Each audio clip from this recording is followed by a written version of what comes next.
यह कहानी एक गरीब किसान की है जिसका नाम रामू है। रामू का पूरा परिवार कृषि पर आधारित था और उनकी मुख्य आय खेती से ही होती थी। वे एक छोटे से खेत में जैविक खेती करते थे और उन्हें खेती में विशेष रुचि थी।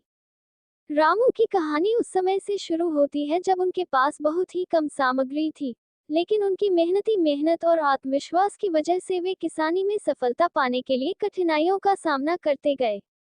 वे सिर्फ जैविक खेती की तरफ ध्यान केंद्रित करते और खेत में उर्वरकों के बजाय उर्वरक की जगह खेत में खाद प्रदान करते थे। अपनी मेहनत और समर्पण से रामू की खेती धीरे धीरे फलने लगी। उनकी पैदावार बढ़ती गई और उनकी मुनाफा कमाने की क्षमता में भी वृद्धि हुई। वे अपनी उत्पादों को स्थानीय बाजार में बेचते और इससे उनकी आर्थिक स्थिति में सुधार होने लगा।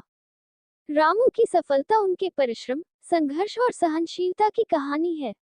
उन्होंने कभी हार नहीं मानी और हमेशा आगे बढ़ने का प्रयास किया। उनकी कहानी गांव के लोगों के लिए प्रेरणा स्रोत बनी और उन्होंने दिखाया कि छोटे सपनों को हकीकत में बदलने का सबसे महत्वपूर्ण कदम है मेहनत और संघर्ष।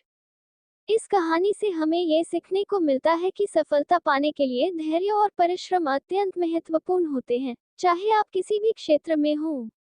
रामू की तरह हमें भी अपने लक्ष्यों के प्रति पक्षपात नहीं करना चाहिए और निरंतर प्रयास करते रहना चाहिए, चाहे समस्याएं कितनी भी कठिन क्यों ना हो।